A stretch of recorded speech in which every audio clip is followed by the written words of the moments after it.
13 जून 1968 की वाणी चल रही थी। दूसरे पेज के मध्यांत में बात चल रही थी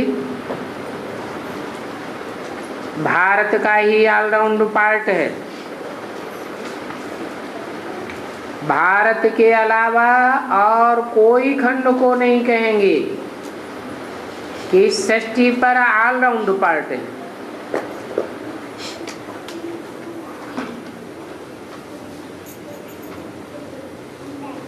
ये भारत सच्चखंड है। सच्चा और ट्रुथ भगवान ही आकर के सच्चखंड स्थापन करते हैं। फिर झूठ खंड रावण बनाता है।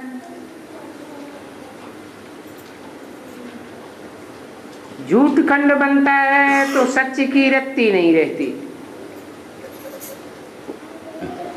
इसीलिए गुरु भी सच्चे नहीं मिलते।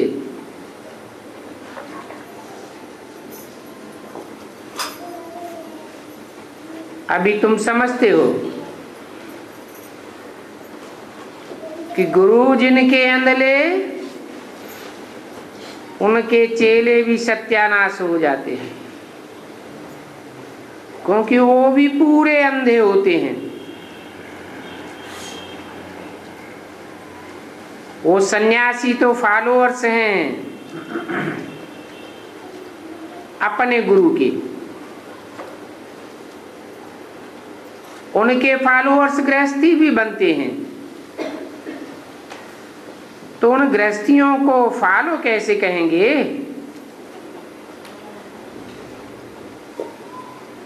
गुरु को फॉलो करने वाले तो हुए नहीं,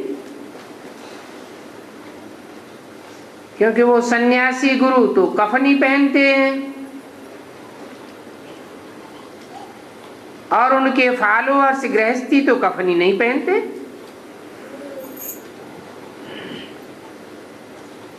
अभी तो बाप खुद कहते हैं बच्चे पवित्र बनो और दैवी गुण धारण करो, क्योंकि तुमको अभी देवता बनना है तो दैवी गुण धारण करना पड़े। ये सन्यासी कोई संपूर्ण निर्विकारी थोड़े ही है। संपूर्ण निर्विकारी तो उन्हें कहा जाता है जिनके मनसा के संकल्प भी निर्विकारी हो, वाचा भी निर्विकारी हो और कर्मेंद्रियों के कर्म भी निर्विकारी हो।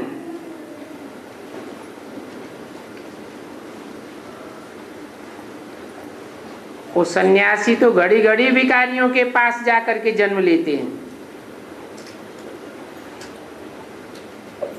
कई सन्यासी बाल ब्रह्मचारी भी होते हैं और ऐसे बाल ब्रह्मचारी तो बहुत ही हैं। विलायत में भी बहुत होते हैं। फिर बूढ़े होते हैं तो शादी कर लेते हैं संभाल के लिए, उनके लिए धन छोड़ करके जाते हैं, बाकी धन धर्माऊ कर देते हैं।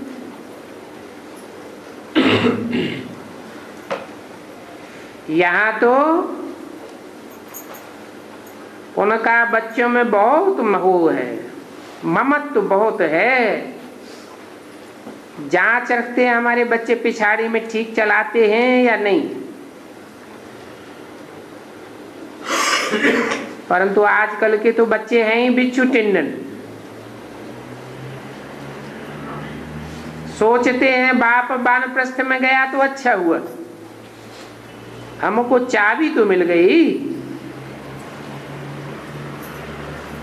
जीते जी सारा खाना ही खराब कर देते हैं। फिर बाप को भी कहने लग पड़ते हैं यहां से निकल जाओ। तो अभी बाप समझाते हैं कि तुम बच्चे प्रदर्शनी में ये लिख सकते हो कि बहनों और भाइयों आकर के रचयिता और रचना के आदि मध्य अंत का ज्ञान सुनो। कैसे ये सृष्टि आदि में सतो प्रधान होती है और कैसे सारी सृष्टि अंत में तमो प्रधान बन जाती है।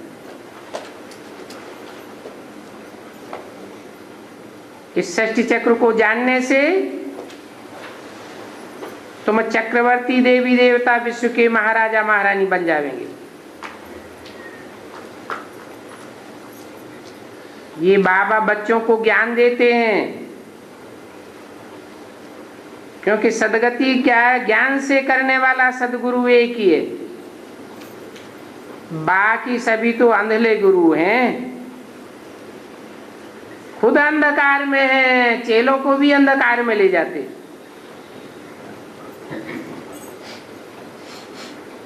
सत्युग त्रेता में तो गुरु की दरकार ही नहीं रहती है, क्योंकि 21 जन्मों के लिए तुमको सदगति मिल जाती है। फिर आधा कल्प के बाद गुरु मिलते हैं।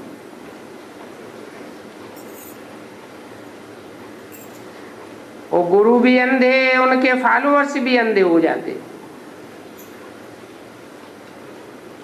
ये है ही अंधों की दुनिया। इन अंधे गुरुओं से तुम्हारी भी सत्यानाश हुई है ना। ये बाबा भी कहते हैं हमने 12 गुरु किए, तो सत्यानाश होकर तमो प्रधान बन पड़े। अभी बाप कहते हैं ये बहुत जन्मों के अंत का जन्म है।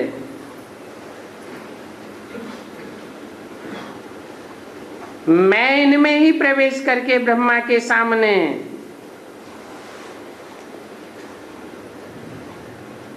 तुम बच्चों के सामने हूं।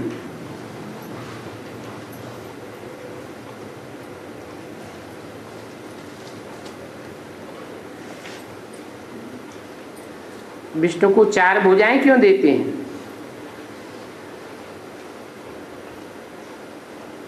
उन 4 भुजाओं में 2 हैं मेल की भुजाएं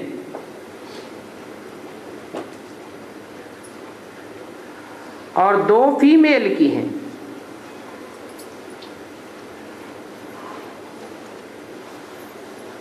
भुजा सहयोगी को कहा जाता है।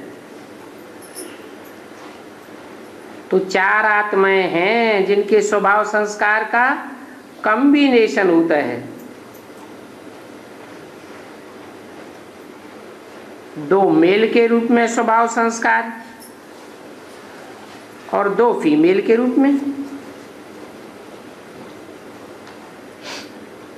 बाकी यहाँ वाला कोई मनुष्य ऐसा थोड़ा ही होता है 4 भुजा वाला। ये तो समझाने के लिए है। विष्णु अर्थात 2 लक्ष्मी नारायण, 2 भुजा उनकी और 2 भुजा उनकी। ब्रह्मा को भी दिखाते हैं 2 भुजा ब्रह्मा की, 2 भुजा सरस्वती।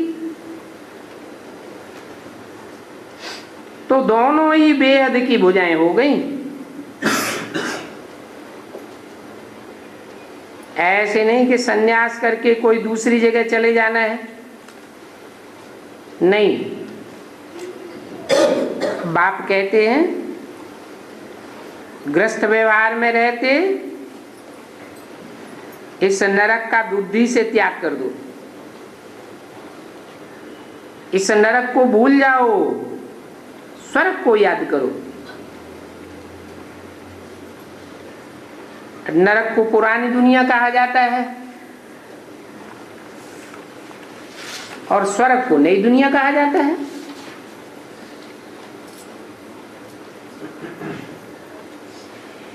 13 जून 1968 की वाणी का 3रा पेज। नरक और नरकवासियों से बुद्धि योग हटाकर स्वर्गवासी देवताओं से बुद्धि योग लगाना है।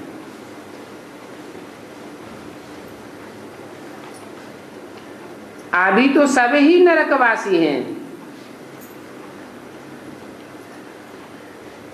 परंतु आत्माएं तो पार्ट बजाने वाली है ना। कोई स्वर्ग में पार्ट बजावेंगी, पक्के देवता का पार्ट बजावेंगी, कोई कच्चे देवता का पार्ट बजावेंगी। तुम्हारा बुद्धि योग रहना चाहिए पक्के ब्राह्मण सो पक्के देवताओं के साथ। तो देवात्माएं भी हैं और आसुरी धर्म में कन्वर्ट होने वाले भी हैं।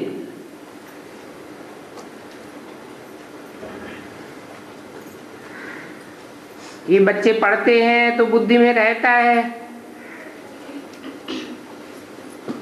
हम ये इम्तिहान पास करेंगे फिर यह बनेंगे। इन गुरु लोगों के पास तो कोई भी अहम ऑब्जेक्ट नहीं होती। ये क्या बनाते हैं? हमारी भी सत्यानाश कर दी और भारत की भी सत्यानाश कर दी। भारत की तो और ही सत्यानाश कर दी है। आगे गुरु करते थे जबकि वानप्रस्थावस्था होती थी।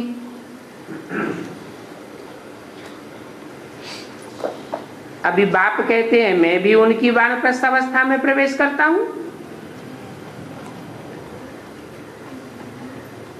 मैं उनमें आता हूं जो बहुत जन्मों के अंतिम जन्म में है।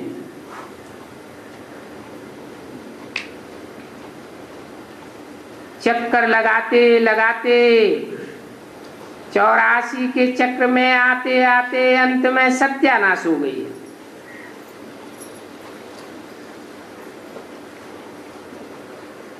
अंधे ऐसे बल पड़े हैं जो कुछ भी समझते थोड़े ही हैं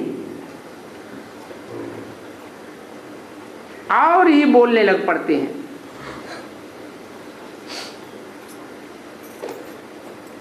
दुनियावी लोग कहते हैं अपन को भगवान समझते हैं, फलाना कहते हैं।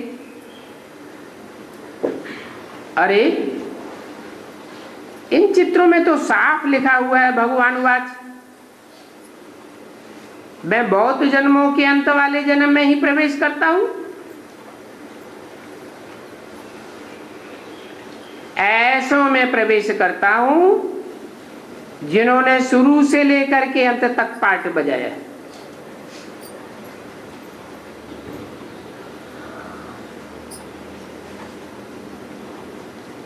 इनमें ही प्रवेश करता हूं।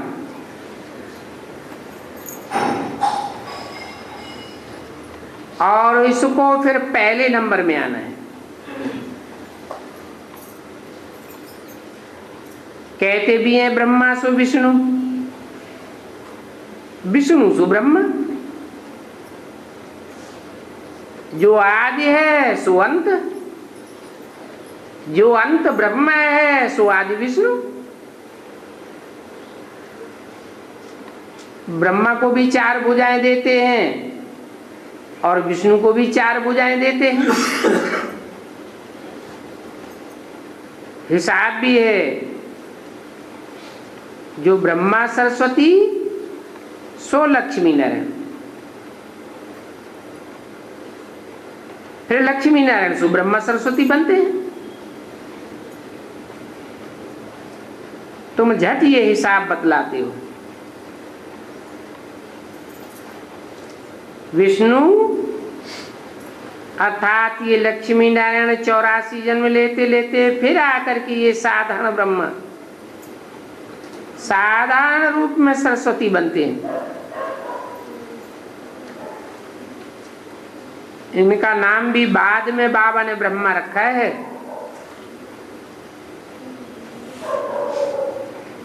नहीं तो कोई बताए कि ब्रह्मा का बाप कौन है।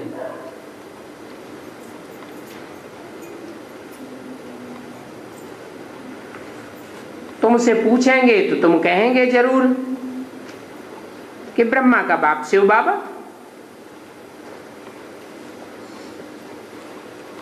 तो शिव बाबा ने कैसे रचा?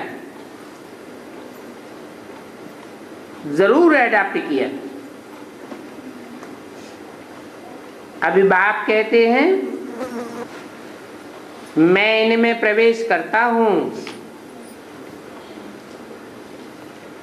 तो सिद्ध हो गया ना। लिखना भी चाहिए शिव भगवानुवाद। मैं ब्रह्मा में प्रवेश करता हूं, जो अपने जन्मों को नहीं जानते हैं। बहुत जन्मों के अंत के भी अंत में मैं प्रवेश करता हूं।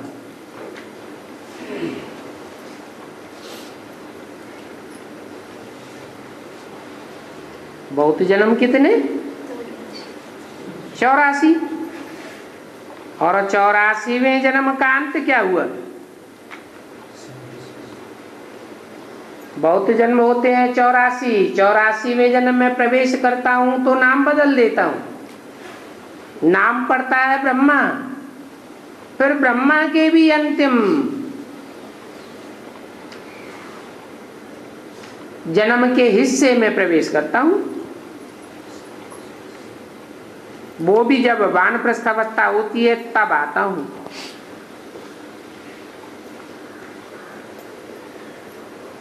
ब्रह्मा की आयु कितनी हुई? टोटल आयु 100 साल।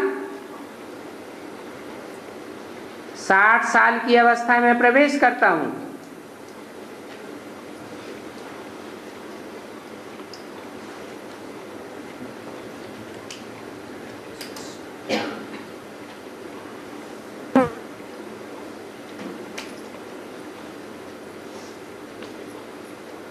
तो कौन सा वर्ष हुआ?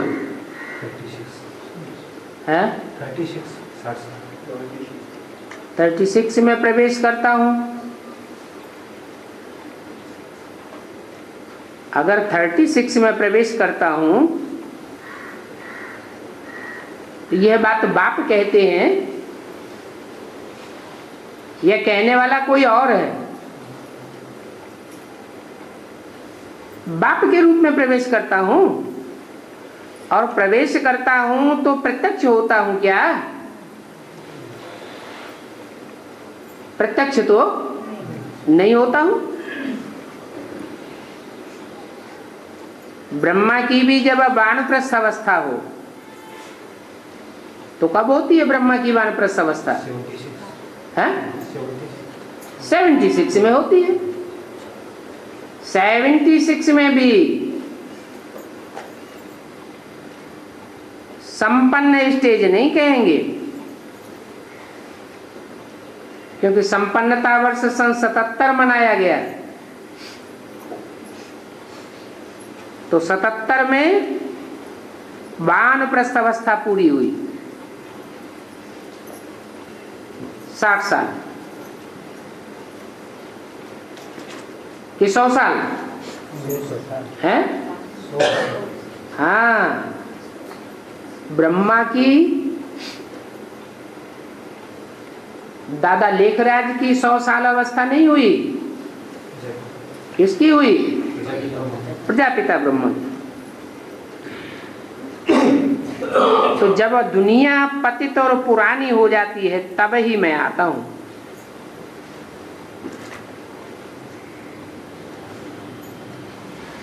कौन सी दुनिया पतित और पुरानी हो जाती है?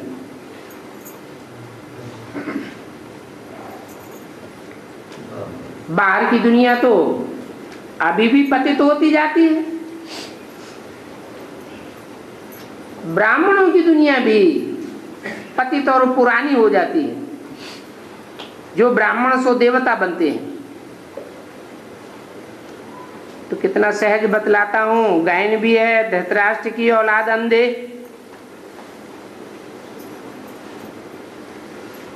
ये दुनिया वालों के लिए बोला है या ब्राह्मणों के लिए बोला है?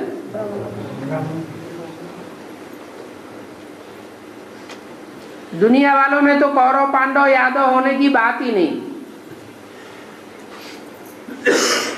तीनों सेनाओं के बीच में भगवान ने गीता ज्ञान सुनाया था।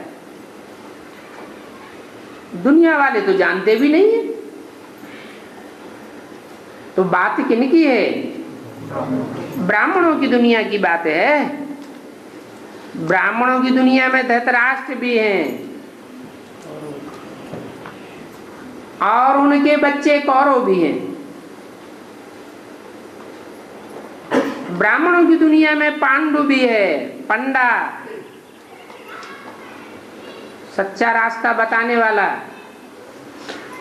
और पंडा के बच्चे पांडव भी हैं। यहाँ विदेशी यादव भी हैं।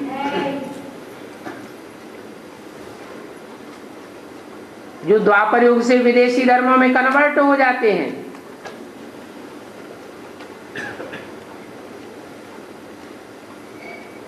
तो धृतराष्ट्र के लिए बोला कि धृतराष्ट्र के बच्चे अंधे की औलाद अंधे, इनके राज्य में भारत की कितनी सत्यानाश हो गई है। अब बताओ, इन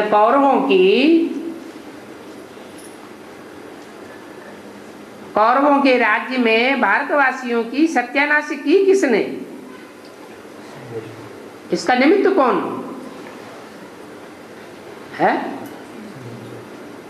अरे यथा राजा तथा प्रजा। राजा अंधा होगा तो सारी प्रजा भी अंधी हो जाती है। कितनी सत्यानाश हो जाती है। जरूर कहेंगे इन गुरुओं ने सत्यानाश की है। आगे 60 वर्ष में गुरु करते थे।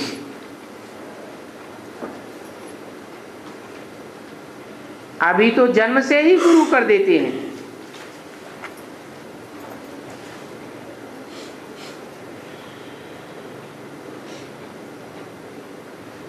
ये भी शूटिंग कहाँ होती है? कैसे?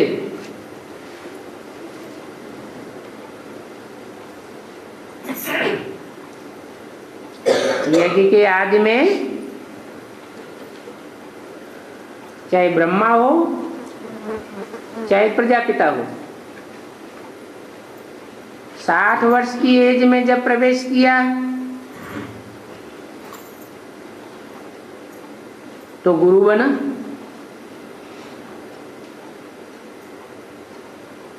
अभी तो एडवांस में छोटे छोटे बच्चे भी आ जाते हैं। ज्ञान पूरा बुद्धि में बैठा हुआ नहीं है, बेसिक नॉलेज का। आए तो 60 साल नहीं होती है।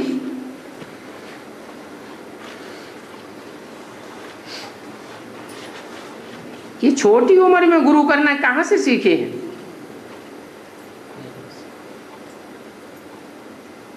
विदेशों में छोटे छोटे नौजवान बच्चे सन्यासी बन जाते हैं। कहां से सीखे? क्रिश्चियन से सीखे? अरे छोटेपन में गुरु करने की दरकार ही क्या? ज्ञान में छोटा और बड़ा किसे कहा जाता है? जो ज्ञान में कम होशियार वो छोटा, और ज्ञान में ज्यादा होशियार है तो कहेंगे बड़ा।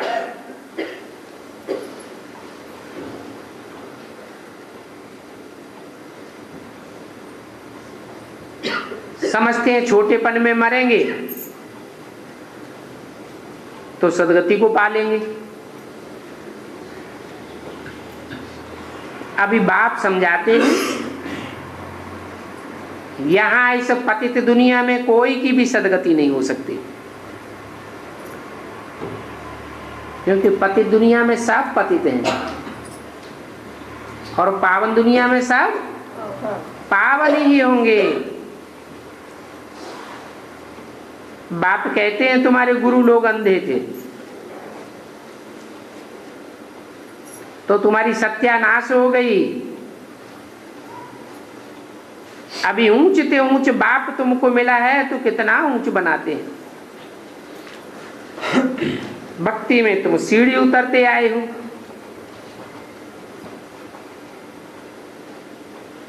है ही रावण राज्य उतरने का मार्ग। विषयी विकारी दुनिया शुरू हो जाती है। इस विषयी विकारी दुनिया में गुरु तो सभी ने किए।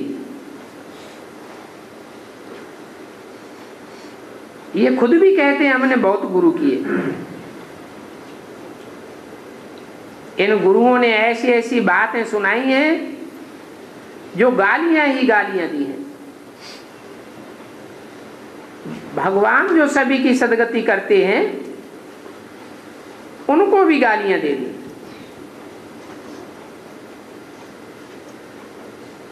कहते हैं ईश्वर सर्वव्यापी है। कुत्ते बिल्ले उल्लू गधे सभी में ईश्वर है, कण कण में भगवान है।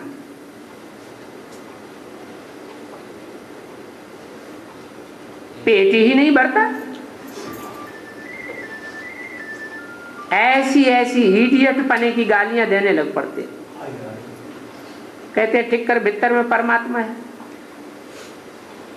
बाप कहते हैं ऐसे जो बन जाते हैं तो चेलों की भी सत्यानाश हो जाती है, तो गुरुओं की भी सत्यानाश हो जाती है।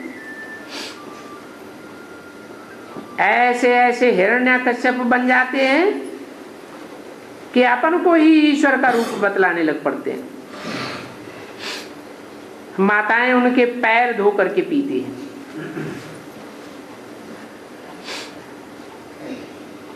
अभी भी देखो बाप आकर इतना ज्ञान सुनाते हैं तो भी गुरुओं का पीछा नहीं छोड़ती।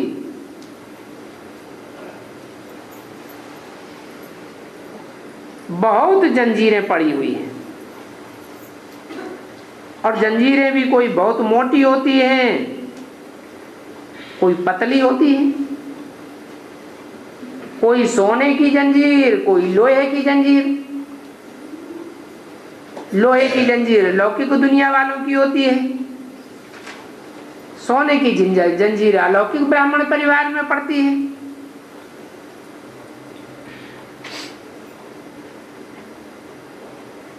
जब कोई भारी चीज उठानी होती है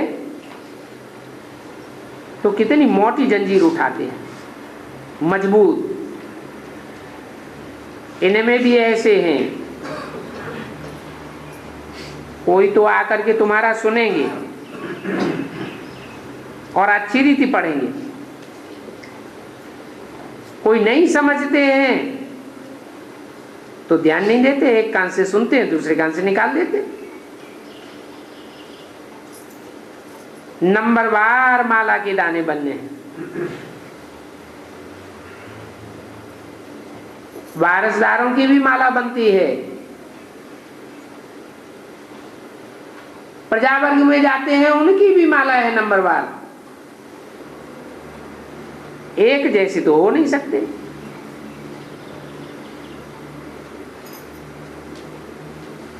मनुष्य भक्ति मार्ग में माला सिमरते हैं। अब माला का सिमरण स्मरण क्यों करते हैं? इस बात का पाई का भी ज्ञान नहीं है।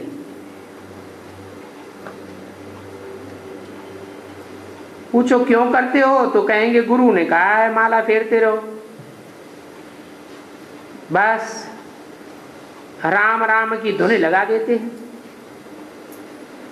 जैसे कि कोई बाजा बजता हो। आवाज बड़ा मीठा लगता है। भक्ति मार्ग में जहां देखो वहां आवाज ही आवाज। बस बाकी जैसे कि कुछ जानते ही नहीं। अब उनसे पूछो राम किसको कहा जाता है? वो राम कब आते हैं? कुछ भी जानते नहीं।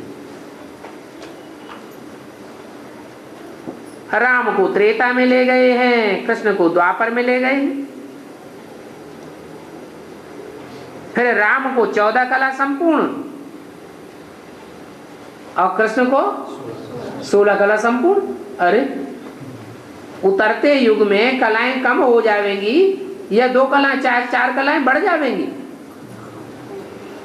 फिर फिर शास्त्रों में लिखा हुआ है सत्युग 16 कला संपूर्ण, त्रेता में 2 कलाएं कम हो जाती हैं, द्वापर युग में 8 कलाएं रह जाती हैं। कोई तुकतान ही नहीं बैठती।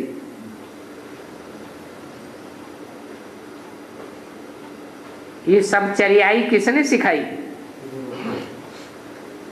जरूर कहेंगे उन गुरुओं ने सिखाई। अरे कृष्ण ने गीता द्वापर में सुनाई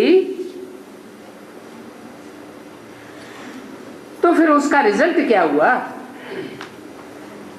गीता ज्ञान से तो सदगति होनी चाहिए।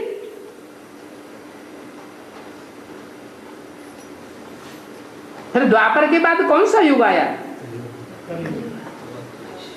सदगति का युग है, सतयुग है या दुर्गति का युग है? ये तो और ही पतित बन पड़े। तो भगवान के आने का फायदा क्या हुआ? द्वापर के बाद तो कलयुग आता है, तमो प्रधान युग है। अभी बाप कहते हैं मैं तो कलयुग अंत और सतयुग आदि के संगम पर आता हूं और आकर के तुमको कलयुग अंत में तमो प्रधान जो बन पड़ते हैं उनको सतो प्रधान बनाता हूं, सतयुग में भेज देता हूं। अब सोचो पहले तुम कितने अंधश्रद्धालु बन पड़े थे। गुरुओं ने जो बोला सत्य वचन महाराज, ऐसी अंधश्रद्धा की भक्ति से तुमने दुर्गति को पाई लिया। अभी बाप समझाते हैं जो कांटों से फूल बनने वाले होंगे वो तो झट समझ जाएंगे। क्या कहा है? कांटों से फूल बनने वाले होंगे तो झट समझ जाएंगे। अच्छा, और जो कांटों से फूल बनने वाले ना हो नंबर बार फूल ही हो। सब तो कांटे नहीं होते, कोई फूल भी तो होते हैं।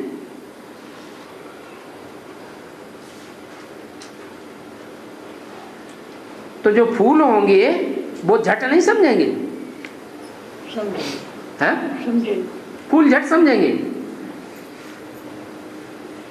अच्छा, विजय माला वालों को फूल कहेंगे या कांटे कहेंगे? हैं? कांटे कहेंगे। विजय माला से जो आत्माएं पवित्र आत्माएं निकलेंगी जिनमें जन्म जन्मांतर की प्योरिटी के संस्कार हैं उनको फूल कहें या कांटा कहें? कांटा तो नहीं कह सकते। फिर उनकी बुद्धि में क्यों नहीं बैठता?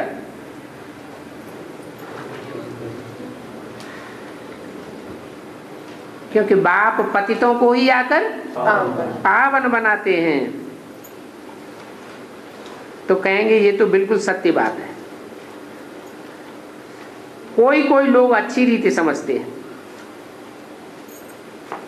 क्योंकि तुम तो बहुत अच्छा समझाते हो। ये 84 जन्मों की कहानी भी बरोबर है। जानते हो ज्ञान का सागर तो एक ही बाप है। 13 जून 1968 की वाणी का 4था पेज। वो ज्ञान सागर बाप एक ही बार आते हैं पतित दुनिया को पावन बनाने के लिए। तो ऐसे बाप को फिर कितनी ग्लानि करते हैं, कितनी गालियां देते हैं। कच्छ अवतार, मत्स्य अवतार, परशुराम अवतार। कहते हैं परशुराम ने हिंसा करने के लिए कुल्हाड़ा उठाया, मारामारी की।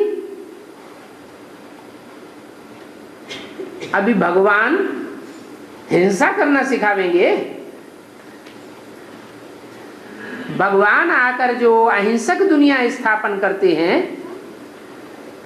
डबल हिंसा से अहिंसा से छुड़ाते हैं, वो ऐसी हिंसा करेंगे क्या?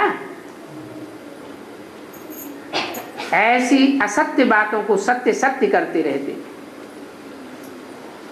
असत्य सुनते सुनते असत्य ही बन जाते हैं।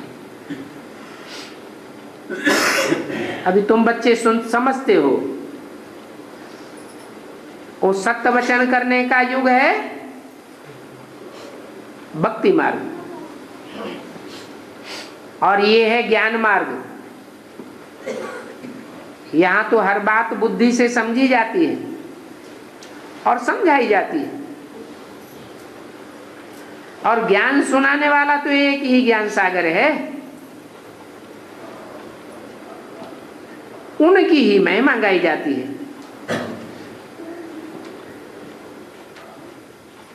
देवताओं अथवा मनुष्यों की महिमा तो हो ही नहीं सकती। कोई भी देवताएं पतितों को पावन बना ही नहीं सकते, और मनुष्य गुरुओं ने तो जन्म जन्मांतर सत्यानाश किए। मनुष्य मनुष्य का उद्धार कर ही नहीं सकता।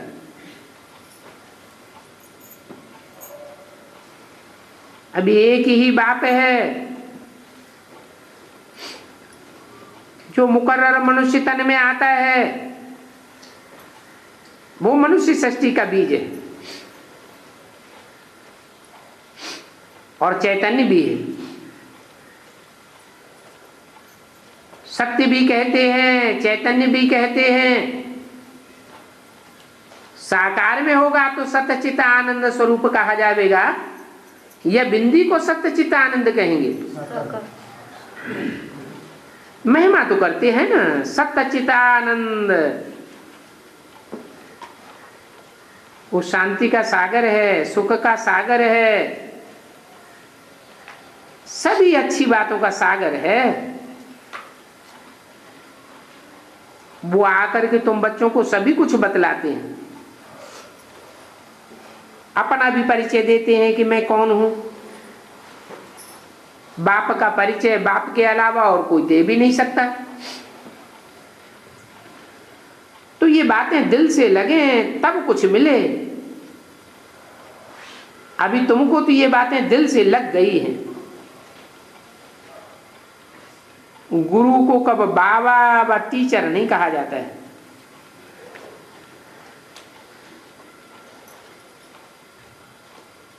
तुम्हारे पास बहुत बुद्धि भी आते हैं जो कुछ भी समझते नहीं है।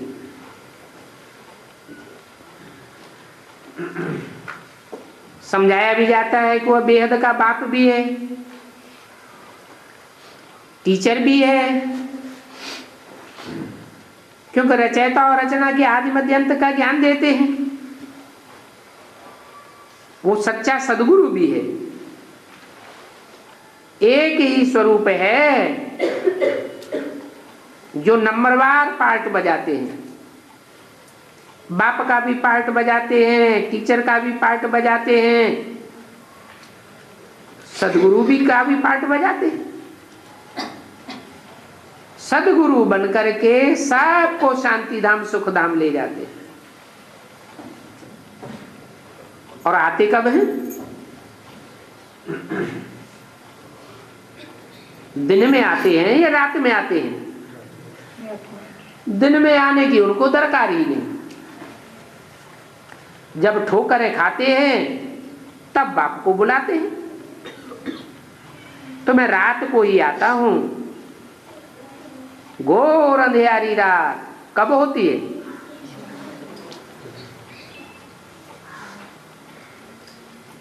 बाहर की दुनिया में कहें घोर अंधेरी रात, या ब्राह्मणों की दुनिया के बीच कहें घोर अंधेरी रात? क्यों? ब्राह्मणों में तो फिर भी ज्ञान होता है, घोर अंधेरी रात कैसे कहें? सच्चा ज्ञान।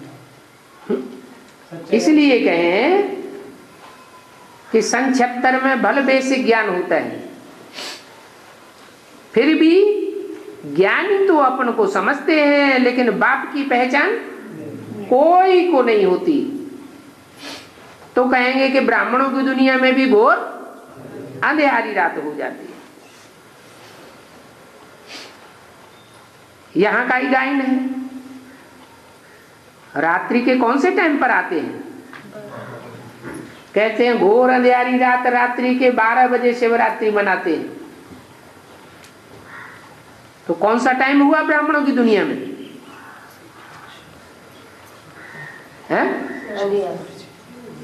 ब्राह्मणों की दुनिया में संगम युग 100 वर्ष का है। उसमें घोर अंधियारी रात का टाइम कौन सा हुआ? अरे कलयुग के अंत का। हाँ, तो वो टाइम कौन, 100 वर्ष के अंदर कौन सा टाइम है जो घोर अंधियारी रात, रात्रि के 12 बजे का टाइम है? 76। जबकि ब्राह्मण सो देवता बनने वाले भी घोर अंधियारी रात में आ जाते हैं। देवता वर्ग की शूटिंग होती है ना, कब पूरी होती है? 76 में देवता वर्ण की शूटिंग पूरी होती है। तो देवता जो ब्राह्मण सो बनते हैं वो भी अंधेरे में होते हैं। दुनिया वालों की तो बात ही नहीं, उनकी बात छोड़ो। तब कहा जाता है ब्रह्मा का दिन सो ब्राह्मणों का दिन, ब्रह्मा की रात सो ब्राह्मणों की रात। दादा लेखराज ब्रह्मा की घोर अंधियारी रात भी कब कहें?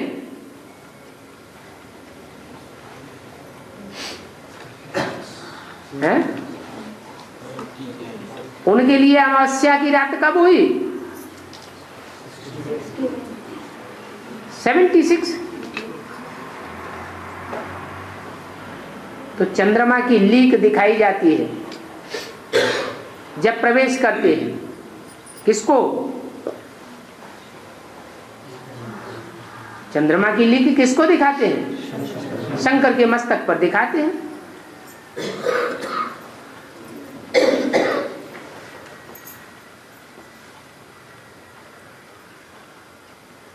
अभी है रात, अभी भी दिन नहीं हुआ है। घोर सोजरा कहें क्या? अभी भी अंधेरा है। अभी भक्ति मार्ग का अंत होता है। रात में धक्के बहुत खाने पड़ते हैं। भगवान को ढूंढने के लिए पहाड़ों पर, तीर्थों पर इधर उधर कितना भटकते हैं। अब वहां क्या रखा हुआ है? कुछ भी नहीं रखा हुआ है। महिमा बहुत कर देते हैं। जैसे स्वामी राम तीर्थ के लिए कहते हैं तो वो जंगल में जाते थे।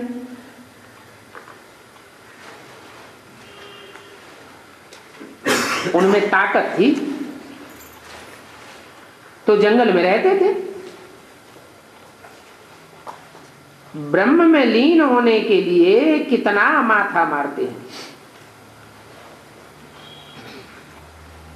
परंतु कोई भी सन्यासी उदासी ब्रह्म में लीन तो हो ही नहीं सकते।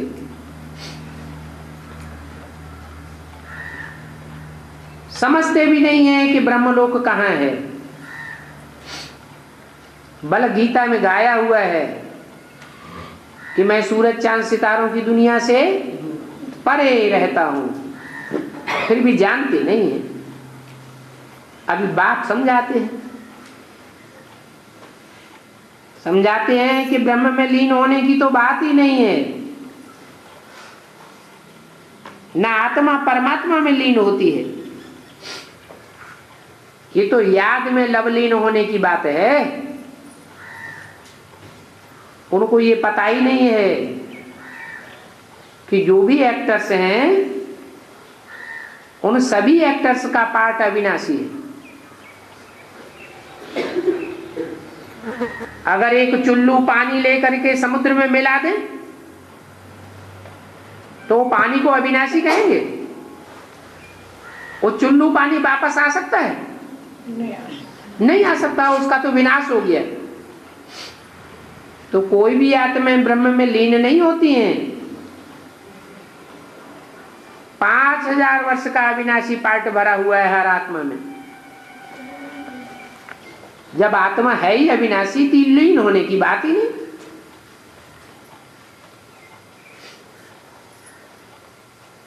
ड्रामा में अविनाशी पार्ट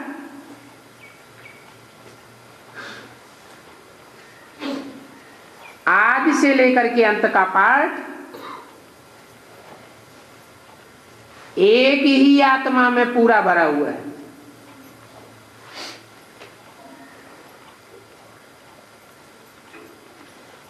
बाकी में कहेंगे नंबरवार।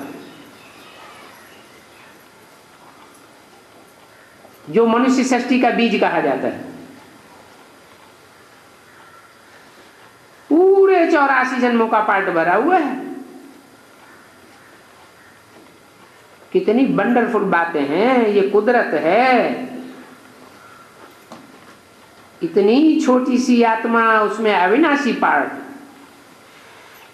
और ऐसा पार्ट भरा हुआ है अविनाशी जो कभी मिट ही नहीं सकता।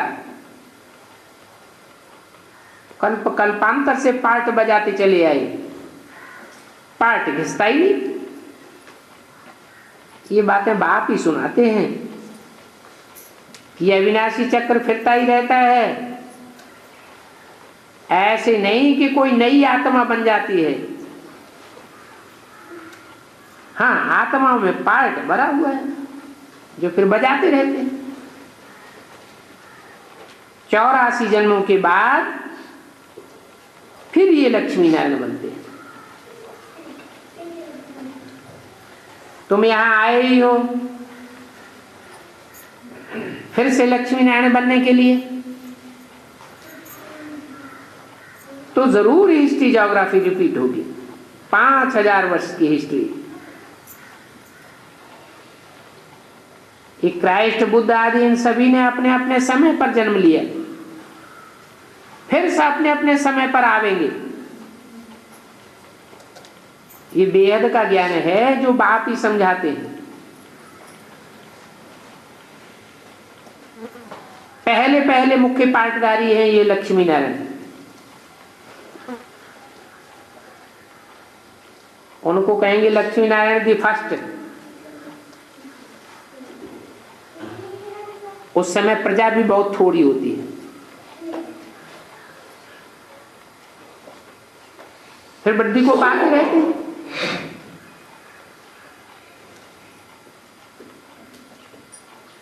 गाते भी हैं फकीरानु साहब।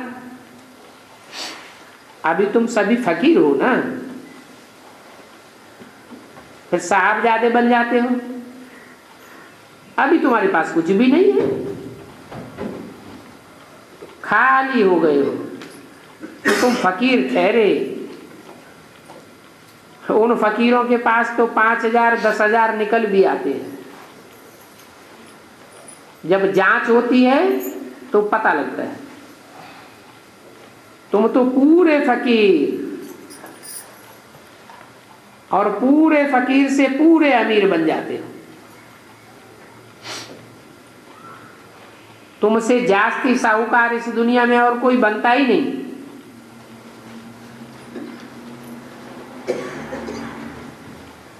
तो अभी ब्राह्मणों की दुनिया में जो पूरे फकीर नहीं बनते हैं वो पूरे अमीर भी नहीं बनते हैं। जितना जितना फकीर बनते जाएंगे उतना फिर अमीर भी बनेंगे। गायन भी है बेगर टू प्रिंस। परंतु बाप कहते हैं हम तुम्हारी मिल्कियत को क्या करूंगा, हम कोई परमधाम में ले जाऊंगा क्या?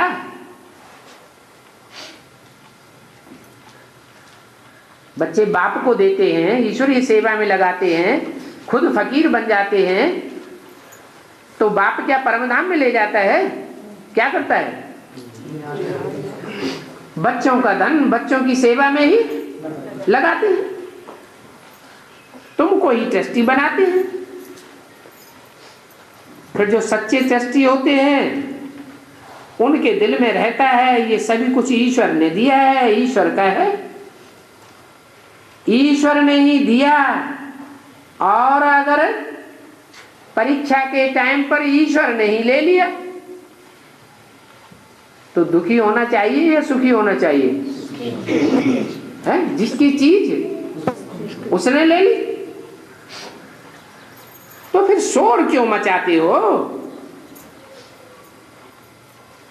शोरगुल मचाना चाहिए कि हम तो बर्बाद हो गए। अरे तुम्हारा था ही नहीं तो बर्बाद कौन हो गया? तुम तो पहले ही फकीर हो चुके थे। फकीर से अमीर बाप आकर बनाते। आज गुरुवार है,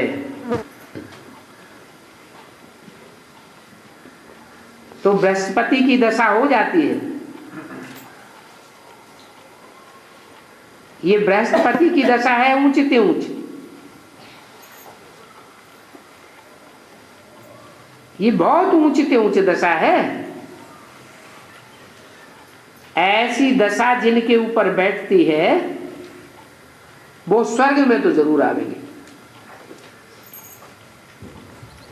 ये दशाएं क्या होती है? राहु की दशा सबसे खराब, कहते हैं शनिचर की दशा, मंगल की दशा।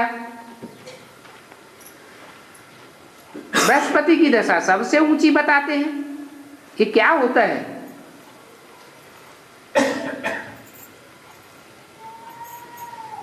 नवग्रह गाए जाते हैं, जिसकी परछाया में आ जाते हैं, जिसके प्रभाव में आ जाते हैं, उसकी दशा बैठ जाती है। किसी से प्रभावित होना माना उनकी दशा में आ जाना, उनकी प्रजा बन जाना। तो जो बृहस्पति की दशा में आते हैं, बृहस्पति के प्रभाव में आते हैं, वो जरूर स्वर्ग में आवेंगे। और स्वर्ग भी कम कला में आवेंगे या 16 कला संपूर्ण स्वर्ग में आवेंगे? 16 कला संपूर्ण स्वर्ग में आवेंगे। जो थोड़ा भी ज्ञान सुनते हैं वो स्वर्ग में जरूर आवेंगे। किससे? हैं? बृहस्पति से। बृहस्पति की दशा की बात हो रही है ना। बच्चों को ऐसे रेस करनी चाहिए, देखना चाहिए हम किसकी दशा में बैठे हैं। आप सामान भी बनाते जाना है, सर्विस करते जाओ। जो सबसे बुल बच्चे हैं अच्छे अच्छे, उनके साथ पुरुषार्थ में रेस करो। मंदिरों में जाकर के सर्विस करो। तुम पैगंबर हो ना।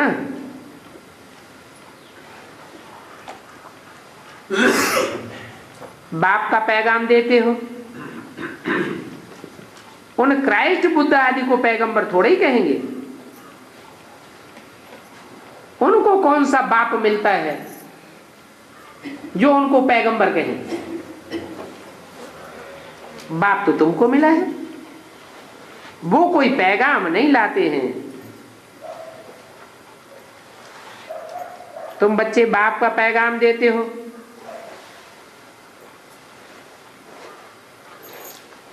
बाप जो तुमको सुनाते हैं वो तुम सभी को सुनाते हो। बोलो। बाप कहते हैं कि तुम आत्मा हो। अभी तमो प्रधान आत्मा से सतो प्रधान आत्मा बनने के लिए मुझे याद करो, क्योंकि मैं ऐसी आत्मा हूं जो कभी तमो प्रधान नहीं बनता,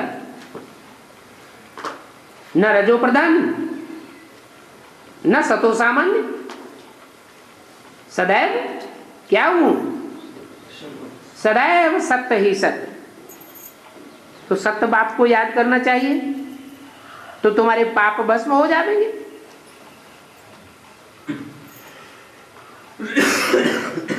ये गंगा नदियों आदि का स्नान करने से तो और ही पाप चढ़ते हैं। इसलिए बाप कहते हैं एक से सुनो, औरों से सुनेंगे तो पतित बन पड़ेंगे। उन नदियों आदि में तो गंदा पानी होता है, कितना कचरा हो जाता है। उन नदियों में जानवर भी ढेर रहते हैं, उनका भी कीचड़ा पड़ता रहता है। ह्यूमन जानवर, कौन से जानवरों की बात होगी? चैतन्य नदियां होंगी तो चैतन्य नदियों में ह्यूमन, नदियों में ह्यूमन जानवर होते हैं, उनको फिर पतित पावनी कहते हो। इतने अंधे बन गए। अभी बाप समझाते हैं तो बुद्धि में बैठना चाहिए। अच्छा, ओम शांति।